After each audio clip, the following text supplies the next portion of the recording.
We Amazon sellers never get tired of talking about product research. So let's talk about product research, because even if you have been selling for years and years, you still need to consider sourcing and launching new products, because we have to assume that what works today will not work tomorrow. So that's in order to pretty much secure our future. We want to be growing all the time, and one way to grow is to keep launching new products. Hit a thumbs up and subscribe to the channel.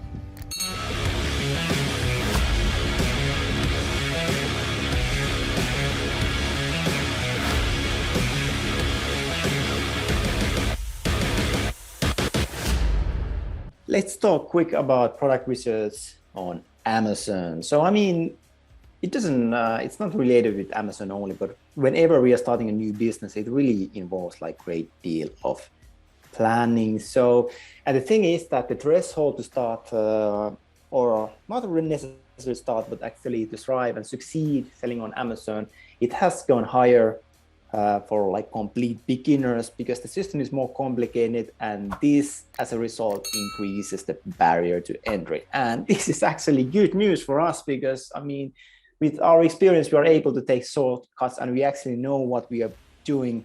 And we give you the basic blueprint, and we give you tools how to do proper research before paying a single dime.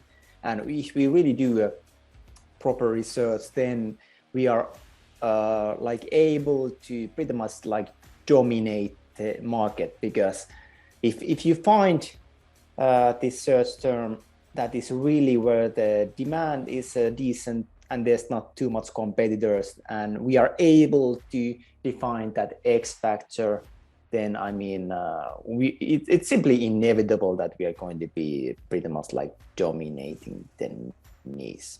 Fine, what is Amazon product research? It's just about finding these items in demand. We don't want to be a pioneer. We don't want to be someone that is bringing completely new item to the marketplace, because if you think like this, then you should definitely like immediately read this book, Ready, Fire, Aim. It gives so much good examples what the person actually experienced. So the lesson of that story is that, to get your cash flow running, to minimize risk, start selling something that is already in demand, and just take a new product that is already selling and just make a better version out of it. And then eventually you can like expand into more like things that actually interest you more and whatever. But that's the bottom line. And then additionally, like we are able, if we know what we are doing when we source products from China. Like previously I gave this presentation about really the ins and outs of sourcing products from China. So when you do that, then you're going to be getting the best prices for the product. So not only are we able to really like dominate the Amazon marketplace, but then we are also able to increase our profitability in getting the best purchase prices, because there's a saying that money is made in the purchase and not on the sale, and that's spot on.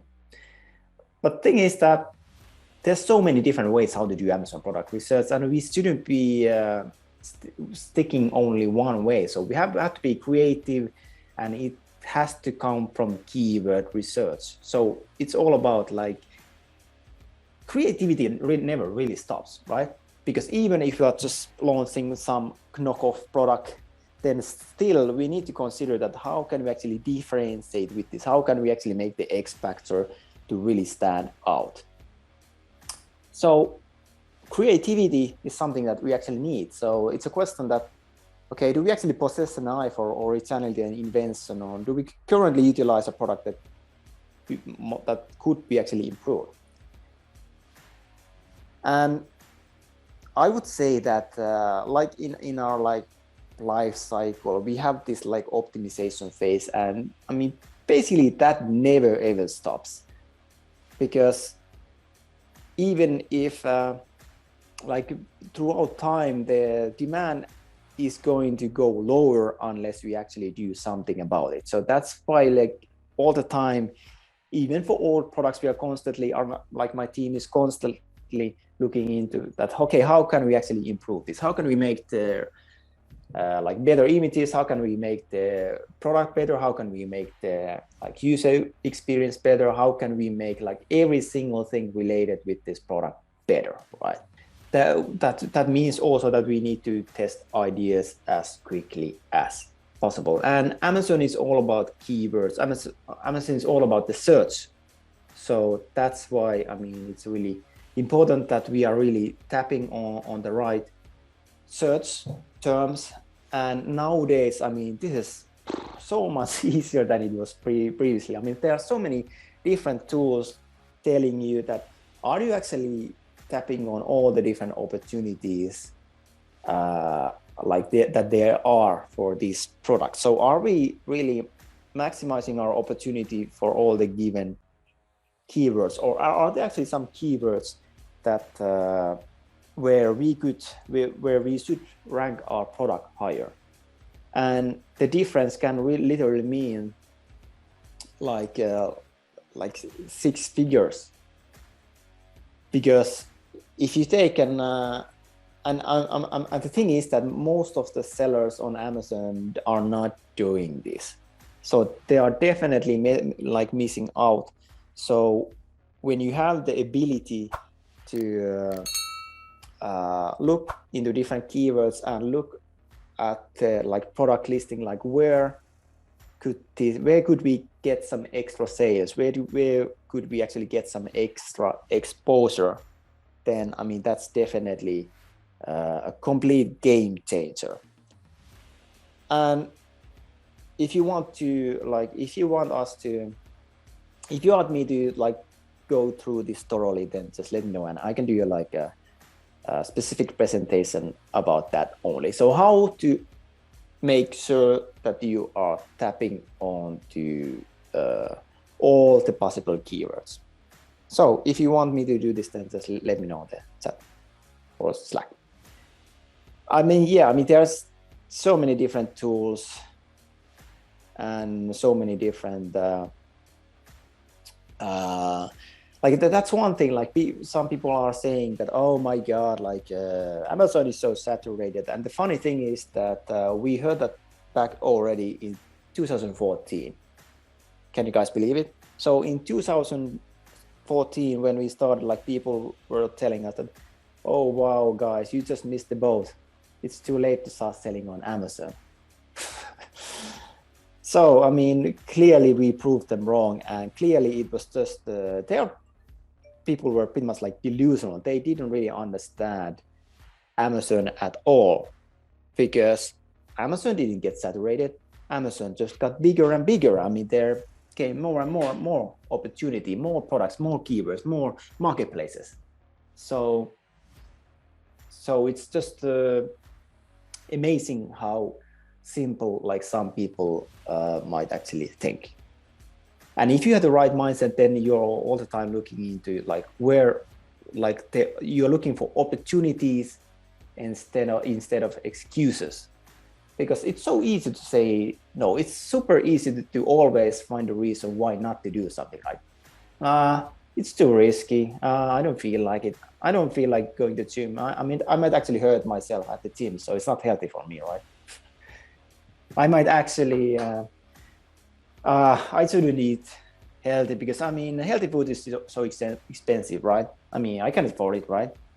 So it's very easy to come up with reasons why not to do something, but these are excuses. So it's good to consider that, are we actually I mean, there's a saying that you can have either money or excuses.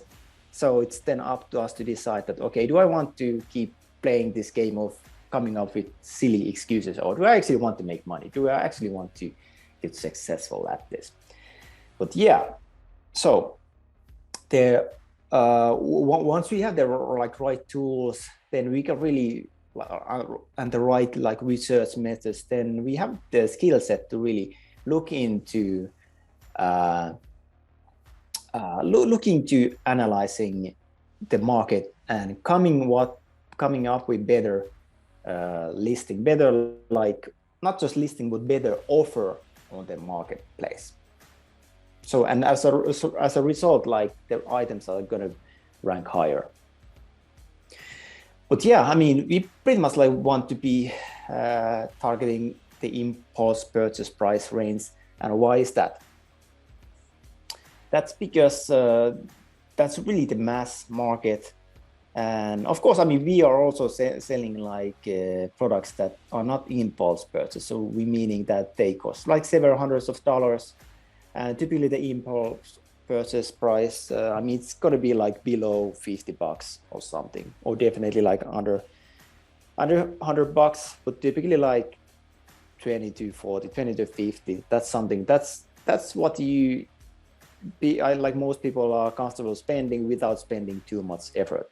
So that's why this specific range is all about like mass, because there's huge amount of people like doing impulse purchases. So in the beginning, to really get our cash flow running, it's super important that we go into this impulse purchase price range. And yeah, and like I mentioned, like we are selling products that cost like where the selling price is in hundreds of dollars, but then it comes with the cost of that. I mean, we have really done the research, and we are really like doing things that makes it possible to sell these kind of items. For example, economics of scale and so on. So we don't need to spend that much on inventory. We don't need to do giveaways and those kind of things. So it's a completely like different thing. But yeah, I mean, for the first products, we just want to do small and light and have a stable demand. We don't want to sell fidget spinners. And the key thing is really this impulse purchase. And why we want to have this small and light is because it really has the lowest amount of fees. So here we can see that there's actually, I mean, here's the different weights. And I remember like when we had a product go from this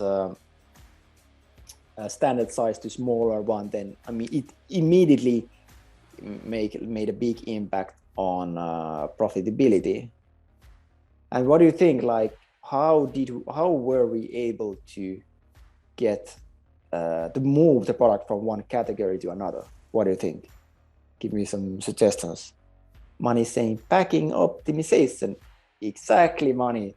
So I mean, obviously the product weighs what it weighs. So I mean, there's not much what we can do there, but we can still find ways that, hey, I mean, let's actually pack it differently. So can we put it in the smaller place? So the initial packaging that we ordered for the like product, and we had been already selling it for like, I don't remember, like at least 6 months, maybe even closer to a year. So we've been selling it at this thing, but then I mean, we started like optimizing it, and we started working with asking the supplier that, hey, is it actually possible to package this thing differently? And then we just had a discussion, and we came up with solution that yes, it is possible to do it if we actually have this different kind of packaging and like fold it a bit differently. And boom, immediately when we were able to do that, we just informed Amazon that the dimensions have changed. So what Amazon did is that they like remeasured it, and boom, we went to a lower category, and immediately our profits like increased overnight. So, and what does this actually require? Well, it requires creativity. It wasn't like the supplier just thought that, hey guys, do you want to pack it to a smaller place, smaller like packets? Of course not. No, I mean, it came down to that we actually thought that we started asking questions like, what if we do this? What if we do that? What if we would find a different packaging? So yeah. And usually we pretty much like most of the products there, it is possible to find these kind of opportunities if you're just creative enough. And if you just like figure it out. Yes. Okay. And yeah, I mean, we want to really reduce these delivery expenses and really get the costs as low as possible. And we also, I mean, one of the most common mistakes that people do is that, I mean, newbies, new sellers on Amazon do is that they just enter a market where the demand is high, but the competition is high as well. And as a result, like they enter this cutthroat business and they are just not able to get sales for their product because there's just so many competitors, and usually I mean, it's a case where the competitors are really like, they know what they're doing. So it's really difficult to start competing with them. And I mean, most of the time this happens without no reason. People do this because they are just only looking at the demand, or they just think too highly. They don't understand what it really takes to get the sales, get the ranking position. So this is super important why we like do the really proper research beforehand. Yeah, so we don't want seasonality, we just want stable demand, because I mean, if you are selling gift items which are like just seasonal or like Christmas items, then okay, fine, like what do you sell the rest of the year? So it's nice that, I mean, we actually have some seasonality items, and usually what we do is that we rank like winter products during summer and then summer products during winter.